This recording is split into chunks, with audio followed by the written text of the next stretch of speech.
users develop substance abuse during their teenage years. According to the Philippines Dangerous Drugs Board, nearly half of drug abuse cases reported to have occurred from 15 to 19 years old, and they are as young as you are. This lesson will explore drug education, an important topic for young teens because you may face influences to both licit and illicit drugs. Let us take a look at the statistical data on drug-related crimes that happen in the Philippines. The latest data that we have gathered is from the Dangerous Drugs Board under the Office of the President. According to the 2019 report, the 55 treatment and rehabilitation facilities all over the country had a total of 5,227 admissions. Compared to the total admission cases in 2018, there was a slight decrease of 4.04%. Of the admitted cases, 89.02 were male, 10.46 were females, and 0.52 were members of the LGBTQI+ community. 49.28 are single, while 25.54 are married. 28% of the clients have attended high school, 20% graduated from high school, and 19 were able to reach college. 55% were employed individuals, while the other 40 were unemployed. Around 5% are students, and about 2% were out-of-school youth. 94% of these clients have abused shabu, 23% have abused marijuana, and 0.73% abused rugby. The following are the objectives of this lesson. First is to develop the knowledge, skills, and attitude to appreciate the benefits of healthy living. Second is to be able to enumerate the general classification of drugs and how they can be used. Third is being able to explain the evil effects of drug and substance abuse. The fourth objective is to be able to identify the symptoms of drug abuse. The first part of the lesson will focus on the nature of drugs and drug abuse. But first, let us define drugs. Drugs have many definitions, but the Philippine Drug Enforcement Agency, or the PDEA, gave 3 definitions. The clinical definition states that drugs are therapeutic substances other than food that are used in prevention, diagnosis, alleviation, treatment, or cure of disease in humans or in animals. The general definition, on the other hand, states that drugs are substances, aside from food, intended to affect the structure or function of a physiological system like the human body. The popular definition states that drugs refer mainly to chemical or plant-derived substances that affect the body's physiological, behavioral, or physical functions and lead to varying degrees of dependence or addiction. It is wise to know that not all drugs are dangerous, but not are all safe. Let us now proceed to the classification of dangerous drugs. According to the Dangerous Drugs Act of 1972, there are 2 classifications of dangerous drugs: prohibited and regulated. Prohibited drugs include all drugs that produce psychological effects like narcotics or those that relieve pain or induce sleep. Some examples are cocaine, marijuana, and opium. Regulated drugs, on the other hand, include self-inducing sedatives like barbiturate, amphetamines, or hypnotic drugs or compounds producing the same physiological effects. Here are some common types of illicit drugs. First, we have marijuana. Marijuana is a term used to describe all that comes from the cannabis sativa plant, like leaves, tops, stems, flowers, and roots. These are dried and prepared for smoking or taken orally as brownies. Marijuana causes psychoactive effects to a human being.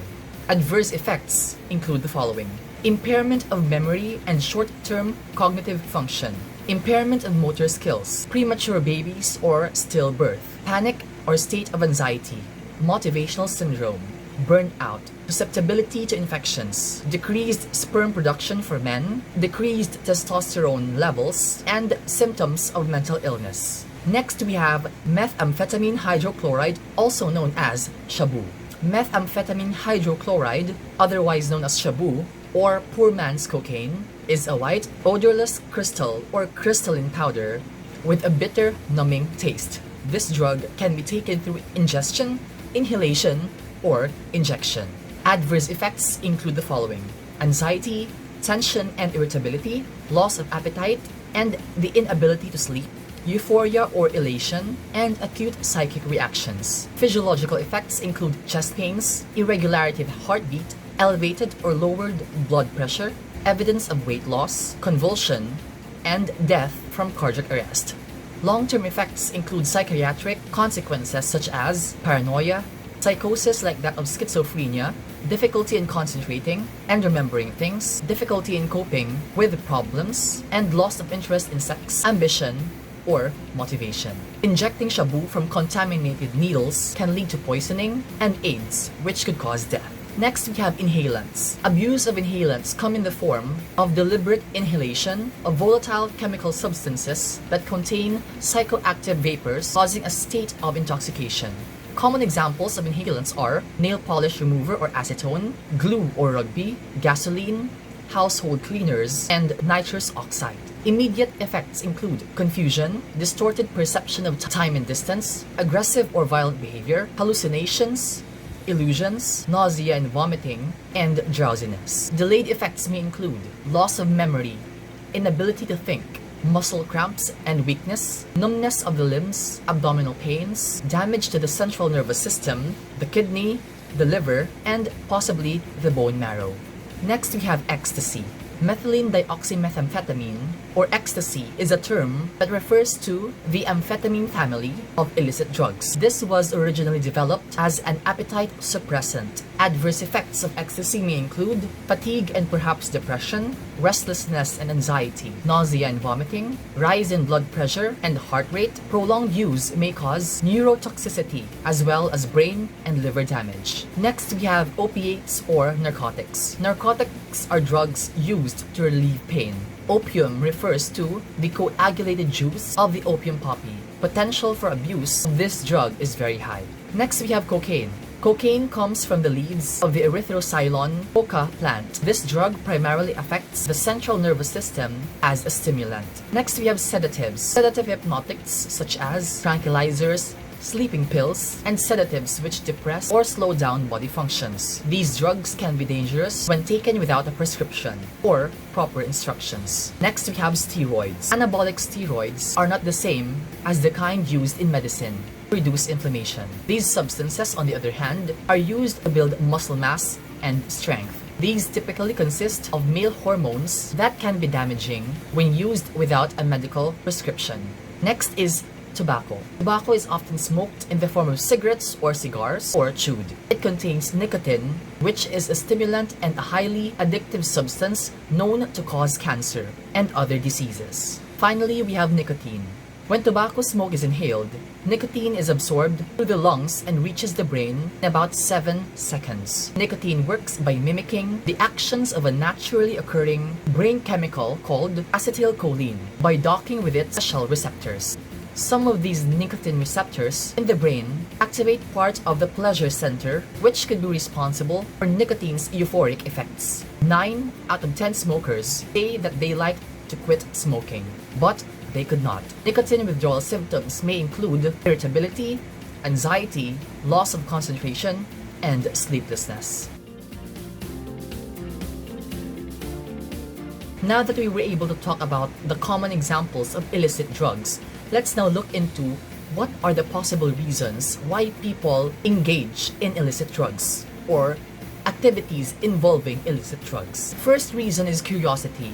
People try because they are curious. Once a person enjoys that experience, then they will tend to fall to addiction or abuse. Second is social influence or peer pressure. People engage with abusive drug behaviors due to the influence of people in his or her surroundings. If a person is surrounded by people who use prohibited drugs, then it is more likely that he or she will eventually give in to the pressure and participate with the activity of the group.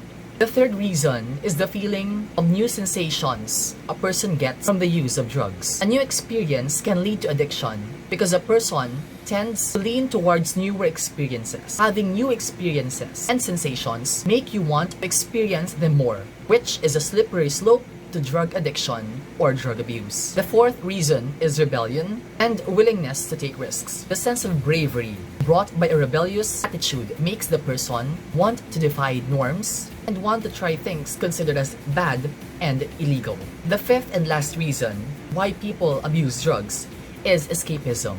In a life filled with problems and challenges, these substances can give a person a sense of freedom and relief. This makes it dangerous because this will become a constant fallback or support system of an individual once he or she encounters difficulties in life. This is a very unhealthy practice because there are other healthier alternatives in dealing with the problems of life. We all face problems, so let us try to handle these problems in a healthy manner. Now that we were able to explore some of the reasons why people engage in the use of illicit drugs, let us try understanding the intricacy of what we call addiction, the behavior of being addicted in something.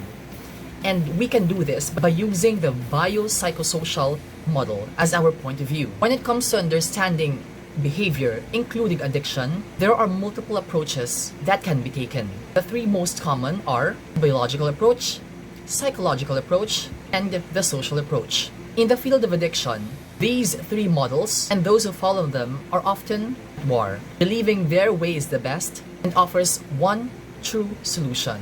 But for most people, that is simply not the case. The biopsychosocial model takes an inclusive approach to addiction treatment, combining all three elements of the above-mentioned treatment models into a workable approach. For most, this is the best treatment option, as addiction does not just impact one part of a person's life, it impacts all of it. That is why the biopsychosocial model of recovery seeks to treat the whole person and not just his or her addiction. Because of this multidimensional treatment style, a more holistic approach is taken and treatment becomes personalized and flexible. The biopsychosocial model accepts the fact that every person's pathway to addiction is different. What they experience is different. Why they do it is different. And how they get better is different. This model takes that into consideration and is designed to address each person's needs to increase the potential for lifelong recovery. The biopsychosocial model takes three different approaches to treatment and combines them into one. Here is just a sample of what that can look like. For the biological aspect, addiction is a disease of the brain, but can be treated through therapy and behavior modification. It's caused by a certain imbalance, and some are more prone to it than others. This approach also addresses withdrawal symptoms and cravings, as well as the health problems created by addiction.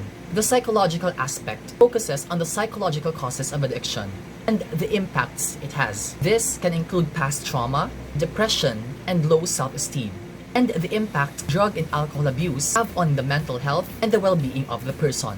Finally, the social aspect discusses family and relationships and how they have both fostered addiction and can be utilized to support recovery. It discusses people, places, and things, and improving relationships hurt by addiction. While not every model to addiction treatment works for everybody, an integrated approach like the biopsychosocial model provides a well-rounded path to recovery that does more than just focus on the addiction. It works to heal. Now, we have just talked about the biopsychosocial model, which gives a glimpse on how to treat drug addiction.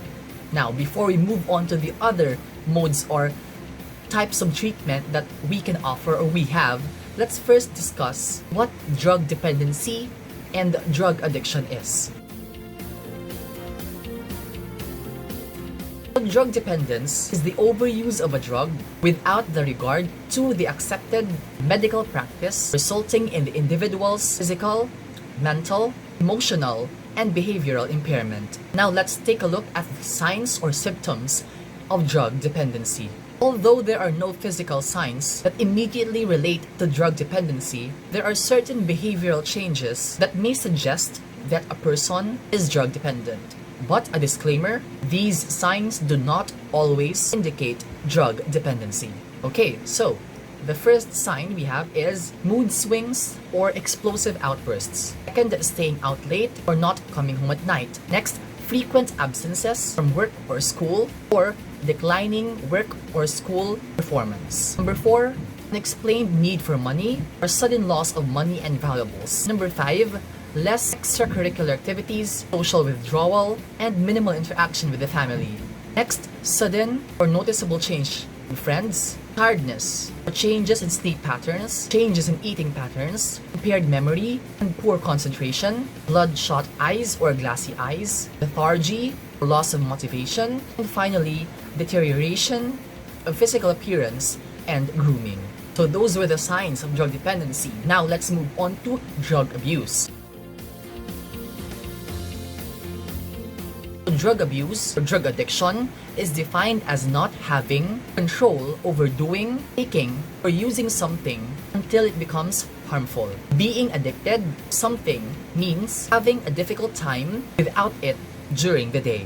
Now, when do we consider drug dependence as drug abuse? Dependence turns to abuse if there are already harmful physical, psychological, mental, emotional, or behavioral effects. Okay, now let's take a look at the effects of drug abuse. Drug abuse can affect several aspects of a person's physical and psychological health. Certain drugs can lead to drowsiness, slow breathing, while others might cause insomnia, paranoia, and hallucinations. Chronic drug use is associated with cardiovascular, kidney, and liver diseases. For treatment and rehabilitation, a variety of treatment modalities are presented. The multidisciplinary approach is a method that makes use of the skills of a psychiatrist, psychologist, social worker, occupational therapist, and other related disciplines. The therapeutic community approach is a highly structured program wherein the community is utilized as the primary vehicle to foster behavioral and attitudinal change. The Hazelden, Minnesota model consists of didactic lectures, cognitive behavioral psychology, Alcoholic Anonymous principles, or 12 steps, principles, and bibliotherapy. The spiritual approach uses the Bible as the primary source of information to change. The eclectic approach uses the spiritual and cognitive components of the 12 steps to complement with the behavioral aspects of the therapeutic community. The skills and services of rehabilitation professionals and paraprofessionals are made available. So the things presented with the possible treatment plans. The Philippine Drug Enforcement Agency or PDEA along with the Philippine National Police or PNP also have what we call the Oplan Tokhal or the Operation Tokhal.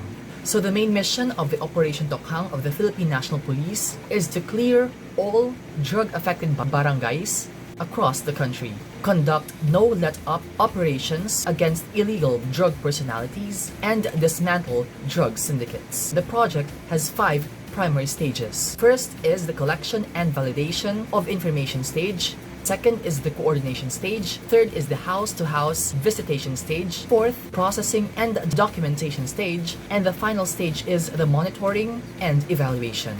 In the local level, we also have what we call the BADAC or the Barangay Anti-Drug Abuse Council. So the Barangay Anti-Drug Abuse Council is composed of the Punong Barangay as the chairperson, the Kagawad assigned as chair of peace and order as the vice chairperson, the members to be composed by the Kagawad assigned as the chair of women and family, the SK chairperson, the school principal, the chief tanod, a representative of a non-government organization, a representative of a faith-based organization, and the advisor to be occupied by the municipal chief of police. The BADAC has 2 main committees. First, the Committee on Operations, and the second is the Committee on Advocacy. So those were the measures and programs implemented by our government and the youth sector to combat drug abuse and substance abuse. Just like any disease, we can say that drug abuse is a pandemic that ravaged the lives of so many people. It is with that very thought that we should also treat it as a medical issue that needs a wide range of understanding why drugs are being abused. We need to give importance to the vital role of medical health and rehabilitation efforts because these serve as the saving grace, a last chance for these victims that fell under the influence of illicit drugs. We should not only focus on addressing the source of the problem, but we should also give attention to how we can save the victims, allowing them a fresh take on life. Life, after all, always gives us a chance to start over.